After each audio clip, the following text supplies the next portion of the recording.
America's vital interests in space lost out to special interests in Washington, except, of course, for the senators and congressmen here. They would never do it, right, Dana?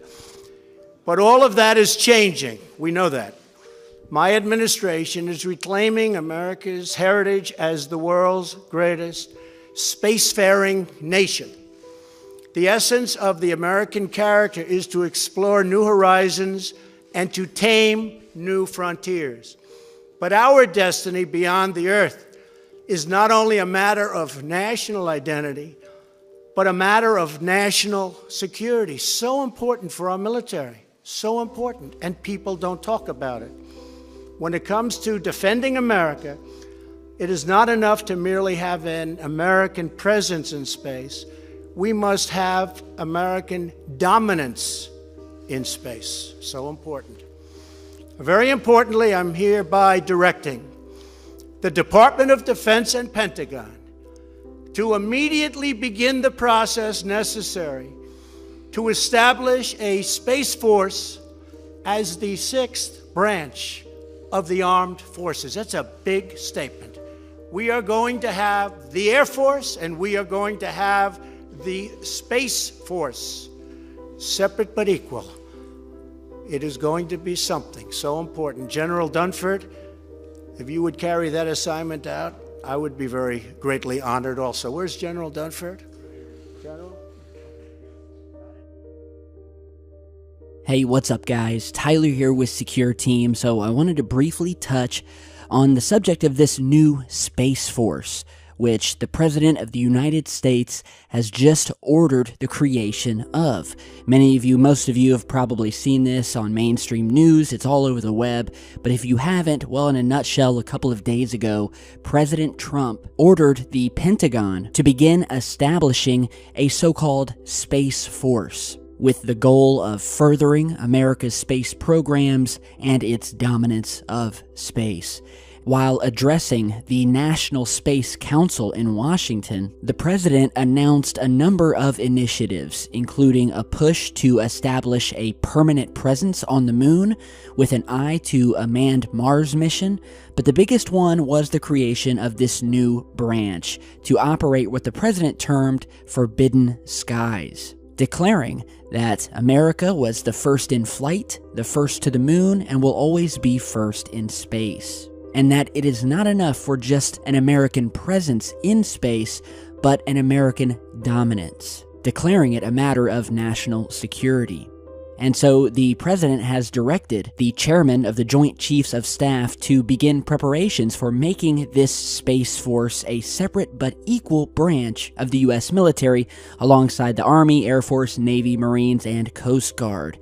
But if you've also been following the story, it seems like most people in the government and pretty much across the board are unanimously against this, at least the ones in government, because a lot of you, I'm sure, will love this. Heck, anything that has to do with space, I'm for it. If it's getting us back to space, getting us to the moon again, getting us to Mars, as well as protecting us, then, I'm all for it.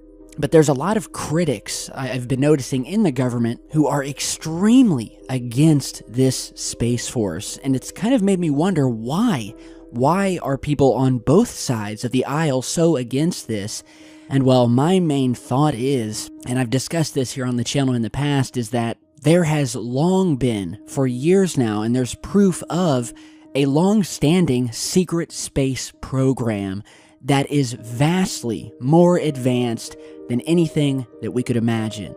And I think that a lot of these people in the government, as well as the military who are vehemently against this Space Force, well, they know this fact to be true, and they know that there has been a so-called Space Force, as you could call it, or secret space program that was created and instituted years ago and continues to be funded to this day by black budget dollars. And when you look into this, and I'll try to find the video I posted about some of these secret space programs and the theories of their existence, one of the most popular, and that I'd say we have the most evidence of, is something you may have heard of called Solar Warden. Now, according to the Solar Warden theory, And what the evidence suggests is that there is a secret fleet of spaceships that keeps a permanent presence in our solar system. Theories differ as to what the purpose is of this top-secret space fleet. Some believe that it patrols the outer reaches of space and defends us against any would-be alien attacks. Others believe that the project is being used to colonize parts of the solar system, possibly of the so-called elite. And while skeptics argue that to fund such a fleet, assuming for 1 minute that we had managed to lay our hands on the technology, it would cost billions upon billions, if not trillions of dollars.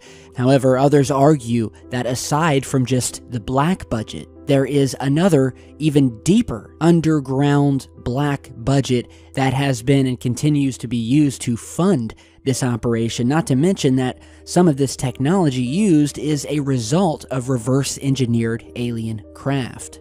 Furthermore, as I've always said, and it's not just me, many whistleblowers over the years have also stated that whatever space tech or aircraft tech that we have today is nothing compared to what we really have, and that our secret aircraft that the public do not know about are some 20, 30, 50 years more advanced than anything we have at this moment. Furthermore, one of the biggest pieces of evidence and proof for the Solar Warden theory all leads back to the day when a British citizen by the name of Gary McKinnon hacked into NASA's hard drives, perpetrating what was later said to be, quote, the biggest military computer hack of all time, where McKinnon himself admitted that once he was into the computer system, he uncovered a set of files that were related to Solar Warden, photographs of unidentified flying objects that seem to have been snapped above the Earth out in space, as well as a secret list of, quote, off-world officers. Or in other words, officers not of this Earth and that are not on this Earth. Now, whether that means alien officers or whether that means human officers that are in space, it was a list. And Mr. McKinnon, since the early 2000s, has been fighting extradition to the United States, who have been attempting to get him over here so they can lock him up for what he did. Theresa May finally withdrew her extradition order, and so Gary was allowed to stay in the UK. And this is a well-documented case. You can just look up anything about Gary McKinnon. We've posted videos about him in the past. This was real. He did this. He broke into NASA's computer systems. He uncovered lists of off-world officers, photographs of UFOs taken in space, and other evidence that would indicate that these secret space programs have been in existence for years now. And so that is why I think there is so much pushback to President Trump's new Space Force, because you'll also know that just being the President of the United States, you do not have a high enough security clearance to know about certain things, specifically regarding aliens, UFOs, secret space programs. And in fact, the presidency is actually, much lower on the poll when it comes to these high security clearances. There's many more that go above his head. So it may be a matter of him simply not knowing about it, but that's just my theory. The evidence certainly shows we've been in space for a while now. And well, what do you guys think about this new Space Force? Are you for it? Are you against it? Why do you think there's so much pushback? And is there another reason, a more secretive reason, why Trump is attempting to get this Space Force set up so quickly? Does he know something that we don't? And that requires a very quick need to get this Space Force set up and running quick. Is there something out there in space that we need to be protected from? Give me your opinions down below, and stay tuned because I've got more videos in the works. Be sure to subscribe, hit that notification bell, go and check out our merch, grab a Secure Team shirt or hoodie, look sharp, and support this search for truth. You guys stay safe, and I'll see you back in just a bit.